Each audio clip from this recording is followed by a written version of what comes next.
irmãos, quero saudá-los com a paz do Senhor. Por favor, queiram assentar-se. Quero inicialmente agradecer ao pastor Joel Freire Costa, nosso pastor, pela oportunidade, pelo apoio de estarmos mais uma vez ministrando, especialmente numa sexta-feira, onde sabemos que esta é a noite onde o nosso pastor, com o cajado, nos transmite a palavra, e por isto quero reiterar minhas palavras de agradecimentos ao pastor Joel. Aproveito o ensejo, estou vendo um companheiro de São Paulo aqui conosco, para cumprimentá-lo, o pastor Eduardo Conceição. Deus o abençoe, seja muito bem-vindo aqui aos Estados Unidos.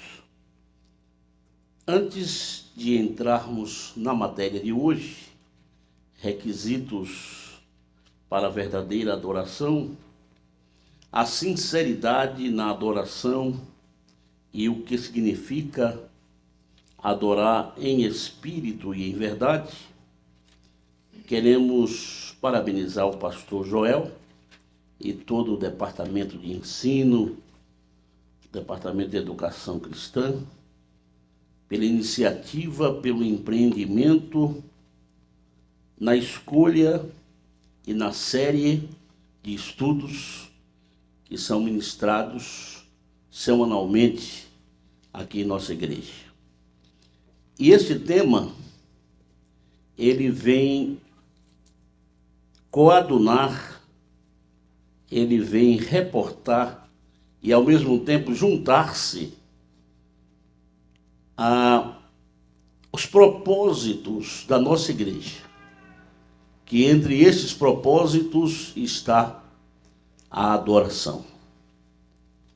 E nós fundamentamos, de acordo com as orientações recebidas, no texto do Evangelho segundo São João, capítulo 4, versículo de número 24, que diz: Deus é Espírito, e importa que os que o adoram, o adorem em espírito e em verdade. Adorar a Deus exige, nesse segundo slide que os irmãos vão ver aqui, renúncia, dedicação e reconhecimento da sua soberania ou da soberania de Deus. Se estamos esta noite aqui, primeiro nós renunciamos para estarmos aqui.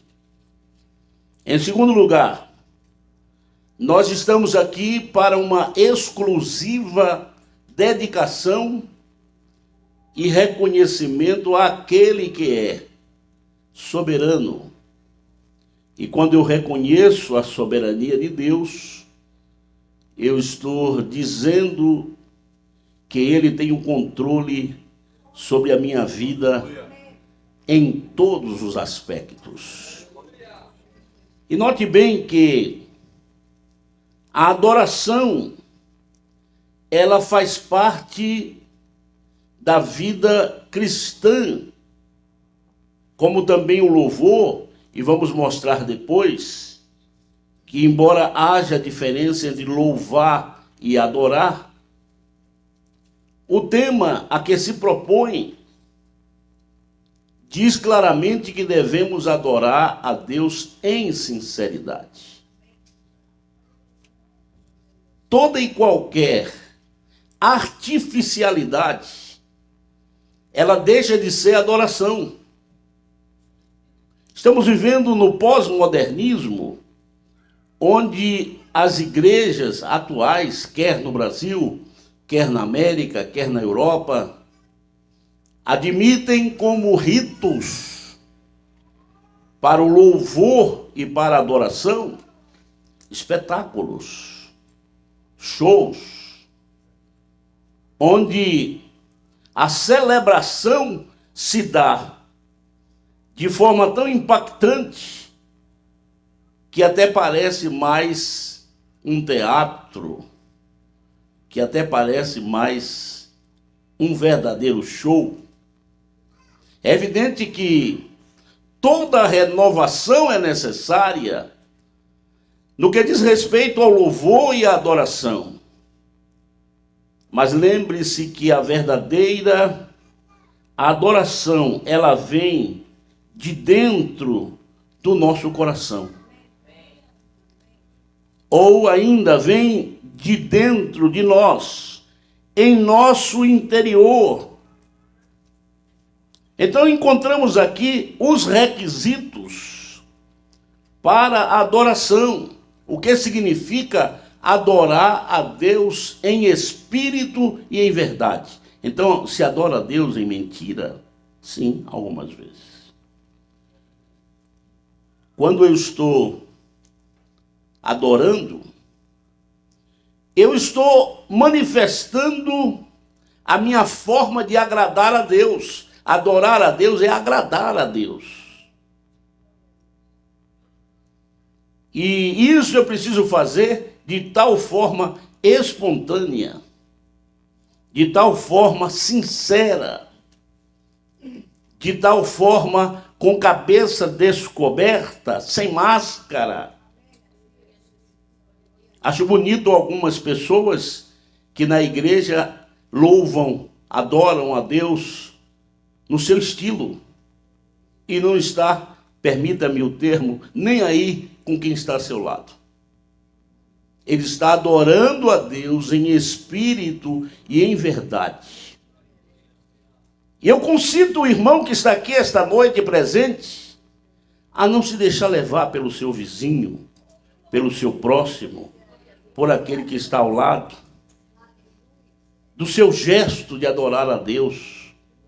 Tem gente que se escandaliza fácil, quer que a gente seja como uma múmia, um inerte, um frio, um imóvel. Não, nós somos a igreja, e a igreja é um organismo vivo. E precisamos adorar a Deus em verdade. Quantas vezes a gente vê uma irmã ou um irmão chorando copiosamente em pleno culto? Isto é feio? Não, é lindo, bonito. Ele está sinceramente manifestando a sua adoração a Deus. Se o irmão que está controlando o slide puder passar à frente, nós temos em seguida os propósitos de nossa igreja, os quais nós declaramos todos os domingos e em outras oportunidades. E nessa declaração a gente diz: adorar a Deus, é que ficou um pouco escuro aqui, vou me aproximar aqui. A Deus em espírito e em verdade, que está em João 4:23, alcançando vidas para Cristo.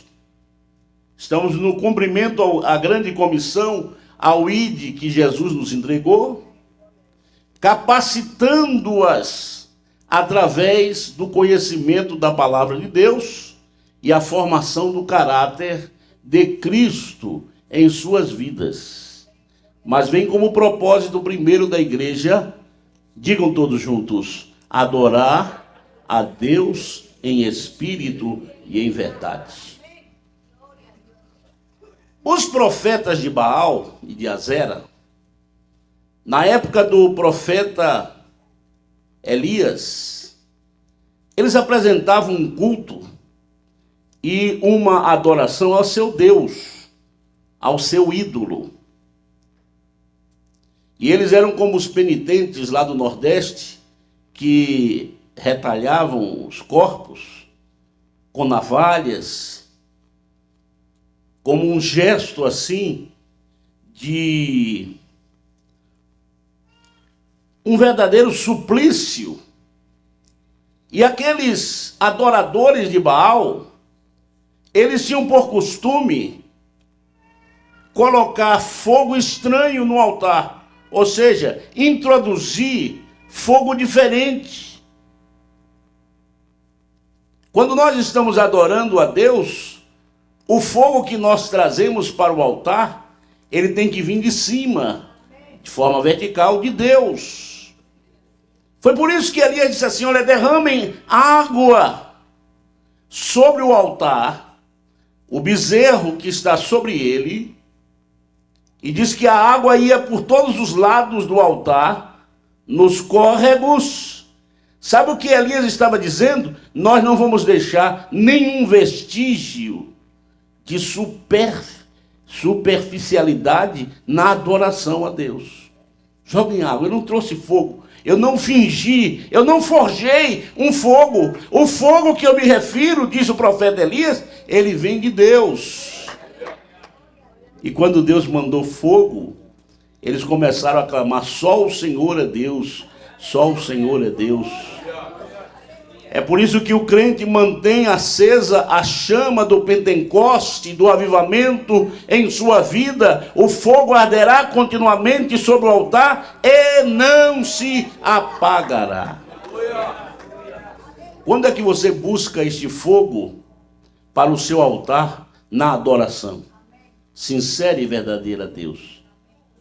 Nos encontros, nas confraternizações, nos congressos, nos encontros, nas celebrações.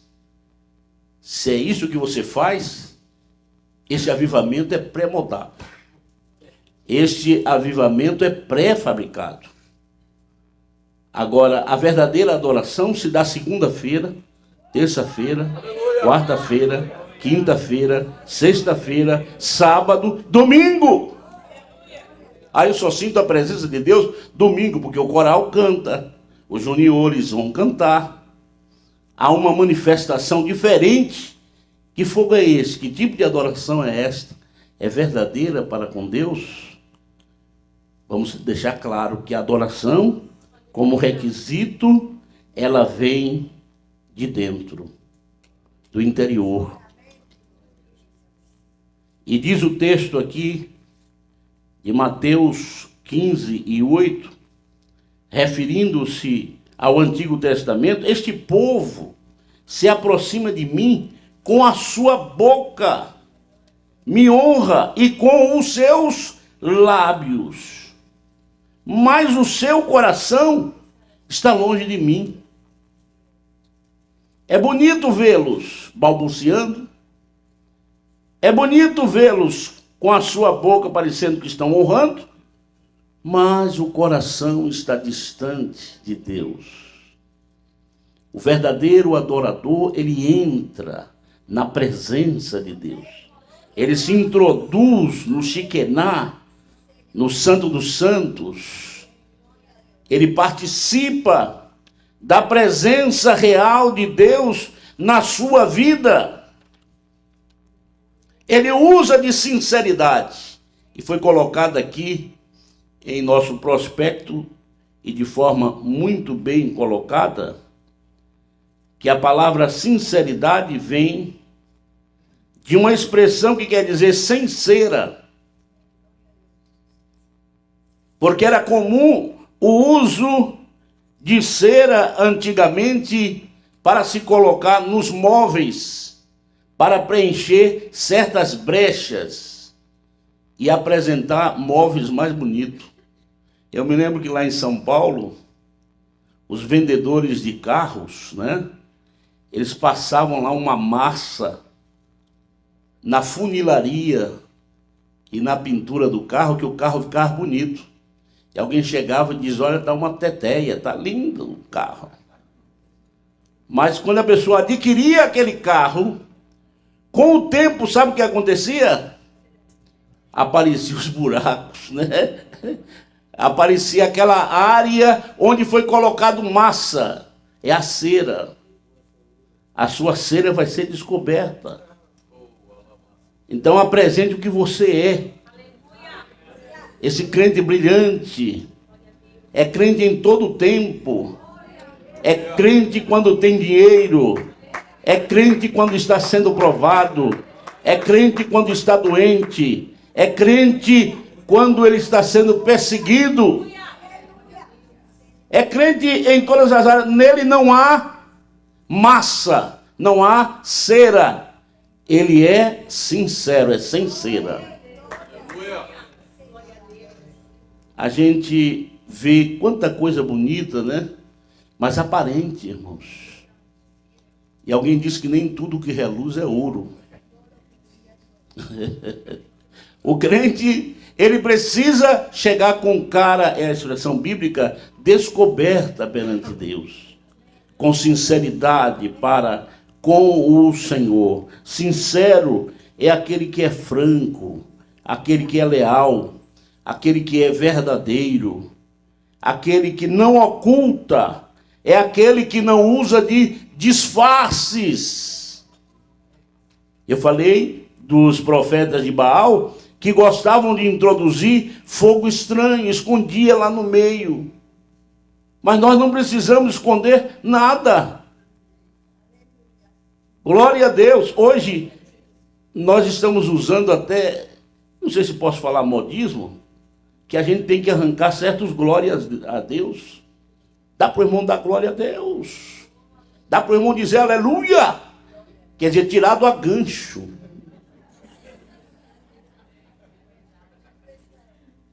O crente, e isso é até bom, porque se ele não está dando glória a Deus e aleluia, precisa dizer, né? Você já deu glória a Deus hoje? Então, às vezes é necessário isso, motivado pelo pregador, pelo que está moderando o culto ou dirigindo o culto, não é? Até para alertar que nós estamos na igreja cultuando a Deus. Porque senão o culto se torna tão monótono, que se passar uma mosca a gente vai ouvir voando. A nossa adoração precisa ser franca, leal, verdadeira, não oculta, mas sem uso de disfarces. Eu conheci um lugar que 4 irmãos precisavam se revezar para fazer barulho na igreja. Eu considerava isso os animadores de auditório. Então 2 ficavam daquele lado e 2 daquele. Aí um dizia lá, aleluia, o outro, glória a Deus. Então era uma forma de apresentação artificial a Deus. Deus não quer nada artificial. Venha para a igreja sempre com o propósito de adorar a Deus. Você não veio aqui ver o pastor Eliel falando nesta sexta-feira. Você não vem na igreja para ver a irmã fulana de tal que vai se apresentar determinados segmentos da igreja. Não, você vem para adorar a Deus. Em outras palavras, feche os seus olhos para o humano, para o terrestre, para o que está aqui e comece a olhar só para o divino. Para Deus, é para Deus, é para Deus. E se é para Ele, vamos fazer da melhor maneira, autêntica e original. Você pode dizer hoje que é original? Eu adoro a Deus originalmente. Aleluia. Eu não sou uma marca disfarçada. Hoje está tudo no mundo comercial disfarçado, né, irmão? A pessoa chega lá em Nova York, compra um Rolex. Mas será que é o Rolex verdadeiro, né, irmãos? Aí compra as irmãs que gostam muito de bolsas, né? Luiz, estou mexendo numa, né? Numa colmeia de abelha, perdão, irmãs, viu? Mas será que aquelas bolsas compradas, elas são verdadeiras? São originais? Mas elas são tão bonitas, pastor Eliel. São. Linda. Eu, por exemplo, não sei distinguir qual é a verdadeira, a original, não é? Da disfarçada. Acho que só as irmãs conseguem, né? Assim também no campo da adoração, existe muito disfarce. Muitas pessoas adorando a Deus para ser visto, para ser realçado. Ó, alguém está me vendo como eu adoro. Ele faz até pose para adorar a Deus, né? Mas essa adoração não é recebida, porque ela não é sincera. E o tema de hoje diz que a sinceridade na adoração e o que significa adorar a Deus em espírito e em verdade. Deixa eu correr um pouquinho, que o tempo não nos ajuda. Seguindo aqui, nós temos a observar que quando Jesus falou sobre a adoração, ele estava diante de uma mulher que não era judia. Ela era samaritana. Era meia judia. Era um povo que ficava no meio entre os judeus, mas não eram judeus. Uma mulher samaritana. E Jesus começa a dizer a ela sobre a adoração, e ela conhece de adoração. No diálogo que ela tem com Jesus, ela diz assim: os nossos pais adoraram neste monte, porque havia o Monte Ebal e o Monte Gerizim. O Monte Ebal era o Monte das Maldições, e o Monte Gerizim era o Monte das Bênçãos. E foi escolhido o Monte Gerizim como sendo o lugar, pelos samaritanos, da adoração. Os nossos pais adoraram neste monte. Aqui fala do aspecto geográfico. Onde adorar a Deus? Eu só devo adorar a Deus no santuário, no templo. Eu só devo adorar a Deus no meu quarto. Então veja, Jesus então diz para ela assim: mulher, vem a hora, e agora é, versículo 23, em que os verdadeiros adoradores adorarão ao Pai em espírito e em verdade, porque o Pai procura. Diga comigo, procura. Notou que Deus está procurando adoradores. Deus não mata adoradores. Se for possível, companheiro que está com o slide, nós vamos ver na Bíblia que Deus poupou a vida de Davi, de Abraão. Eu cito ali 4 exemplos e cito como exemplos porque eles eram adoradores. Então vejam que aquela mulher queria saber o local da adoração. E o versículo 24 diz: Deus é espírito e importa que os que o adorem em espírito e em verdade. Será que eu vou saber mexer nisso? Muito obrigado, irmão. Está ali. Seja um adorador. Então veja, irmãos, que quando adoramos a Deus em sinceridade, essa adoração, além de ser em espírito, é de espírito para espírito. Não é o nosso corpo, mas com ele podemos também adorar, que adora a Deus. O princípio da adoração está no espírito. Agora, é bom lembrar que Deus está presente no lugar da adoração. E de forma pessoal. Você está aqui pessoalmente. Deus está presente aqui pessoalmente. Tem gente que está adorando a Deus dizendo assim: eu te adoro, o Senhor, apontando lá para o infinito, como se Deus estivesse a distâncias galácticas, não é nem matemáticas. Deus está aí pertinho de você, Deus está perto de mim. Eu tenho que adorá-lo em espírito, mas pessoalmente. Esta interação do adorador, do crente com Deus, veja bem como se interage. De forma corpórea, também de alma, mas também espiritualmente. Você vai se comunicando com Deus. É por isso que em alguns momentos o corpo, às vezes até balança, e aqueles mais antigos, com todo respeito e estima a eles, ficam um pouco preocupados, né? Porque a gente às vezes balança um pouco o corpo, mas é a ação da adoração que vem do espírito da alma. E chega um momento que a gente tem vontade de explodir, não é? No nosso corpo. Diga amém. Levante a sua mão, diga glória a Deus. Aleluia. Lembra-se que eu contei aqui o caso daquele irmão que tocava bumbo, não é, maestro? E ele só faltava estourar o couro do bumbo. E quando foram lá repreender ele para ele tocar mais baixo, ele disse: você não sabe o que eu era?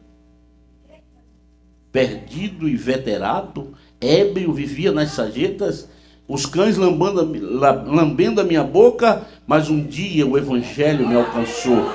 Jesus me transformou. E quando eu começo a tocar aqui na igreja, olha a adoração. Ela vem de dentro. Aleluia. Ela vai saindo de dentro pela alma. A gente bendiz ao Senhor com a nossa alma e finalmente com o nosso corpo. E aí vem as lágrimas, né? Eu tenho a facilidade de chorar muito. Por muito tempo, pastor Joel, eu fui envergonhado na igreja, porque eu achei que não podia chorar na igreja. Fica aquela coisa feia, né? Quando a gente chora, faz aquela barulheira e tem que pegar o lenço, né? Mas depois cheguei à conclusão que ninguém tem nada a ver com a minha adoração. Aleluia! Eu faço cara feia, eu choro, né? Já tem outros que, para fazer ele chorar, só se morrer o presidente da República. Adoração a Deus. Adoração em espírito. Importa que os adoradores o adorem em espírito e em verdade. Deus procura, e Ele tem encontrado em você um adorador. Ele procura tais para que o adorem. Mas eu quero concluir essa parte dizendo o seguinte, que Jesus disse àquela mulher que não era naquele monte, o Gerizim, mas nem em Jerusalém. Mas os verdadeiros adoradores adorariam a Deus em espírito e em verdade. Ou seja, aproximando-se de Deus com um sincero coração. Coloquei ali para os irmãos que Deus não mata adorador, seja um adorador. O que é adorar? Nós falamos no início, é agradar a Deus. Adoradores verdadeiros estão em falta. Digam comigo, os verdadeiros adoradores estão em falta. Deus precisa e procura novos adoradores. Deus não mata adorador. Ao exemplo de Davi, o que Davi fez era para morrer, irmãos. Mas Deus não mata adorador. Vamos contar a vida dele hoje, que o tempo não permite. Arão, que fez o bezerro de ouro, que induziu o povo à idolatria, mas era um adorador. Ali estão os textos que os irmãos poderão depois pesquisar, fazer busca. Terceiro, Enoque, que andou com Deus. Esse andou tanto com Deus, 300 anos. Nos 365 anos, Deus disse: não, agora você não vai mais andar aí na terra, já venha para cá, passe para cá. Que maravilha, né, irmão? Que intimidade, que comunhão com Deus. Deus o tomou para si. E Abraão, Gênesis 22, quando ele levou o filho Isaque, sendo provado, o verdadeiro adorador.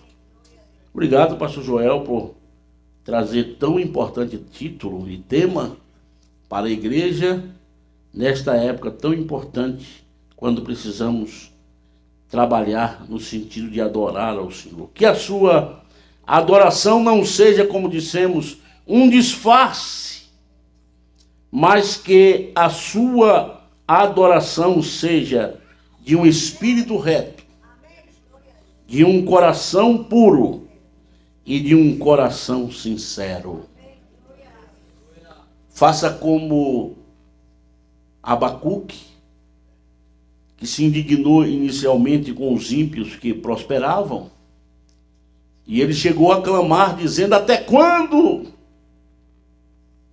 Mas este mesmo Abacuque, ele encerra lá no versículo 17 do capítulo 3, dizendo: ainda que a figueira não floresça, nem que haja fruto na vide, ainda que decepcione o produto da oliveira, e os campos não produzam mantimento, ainda que as ovelhas da malhada sejam arrebatadas. Olha quantos ainda nos currais não haja vaca. Eu adoro a Deus. Todavia, eu me alegrarei no Senhor, no Deus da minha salvação. Isso quer dizer que o verdadeiro adorador não olha as circunstâncias, as crises, as dificuldades, senão o presente e a oportunidade que Deus nos dá, no presente e no futuro, a promessa que temos da parte do Senhor. Adore a Deus em todas as circunstâncias. Como é que você está aí? Quem sabe você está aí com o coração dolorido. Quem sabe você está passando aí um problema, eu não sei. Mas o Espírito Santo sabe. Deus sabe, mas você está aqui adorando com sinceridade a Deus. Você está dizendo como Jó: Deus me deu, Deus tomou, bendito seja o nome do Senhor. Não replique, não pergunte, não se decepcione com Deus. Deus está agindo e trabalhando na sua vida, sabendo que você é um verdadeiro e sincero adorador. Glória a Deus. Vou me encaminhar para o final. O escritor da Epístola aos Hebreus nos pede algo quando formos adorar a Deus. Está em Hebreus capítulo 10, versículo 22. Aproximemo-nos com sincero coração. Primeiro, sincero coração. Já sabemos o que é sincero, vem da palavra sincera, sem aquela massa polida, bem pintada, né? Antigamente passava-se nos móveis o que era? Não era um lustramóvel, tinha um outro nome, né? Estava tentando lembrar agora, esqueci. Óleo de peroba. Óleo de peroba. Deixava o móvel muito bonito, lindo. Mas apresente-se com sincero coração e vem com plena certeza de fé. O que é fé? É aquilo que não se vê. Você não está vendo, mas Deus vai fazer. Você não está vendo, mas Deus já está providenciando. Você não está vendo, mas Deus já está trabalhando para lhe proporcionar isso. Fé, certeza de fé, certeza de fé. E um coração purificado da má consciência.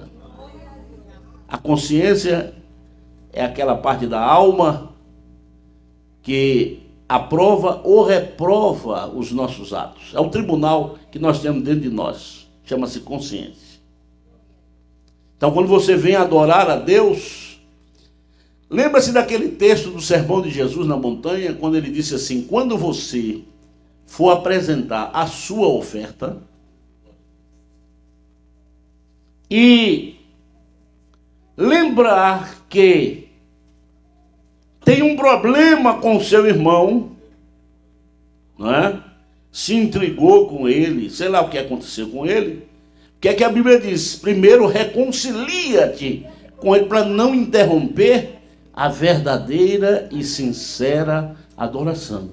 Por isso que fala, coração purificado da má consciência.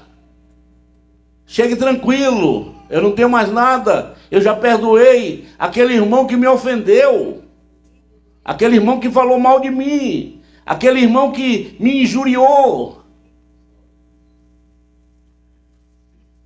Porque realmente é triste, é terrível, mas procure utilizar o que a Bíblia diz na adoração. E diz mais, e lavado o corpo com água pura. Lá no capítulo 13 de João, Jesus lavou os pés dos discípulos.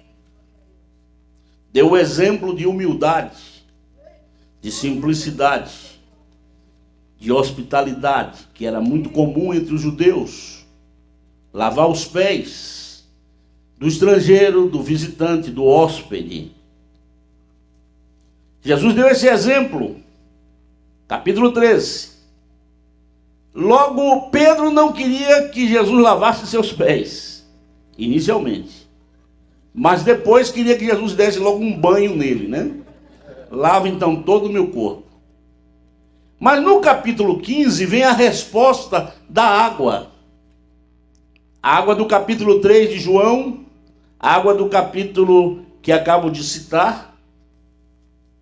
Quando, no capítulo 15, Jesus diz assim, vós já estáis limpo pela palavra que eu vos tenho falado.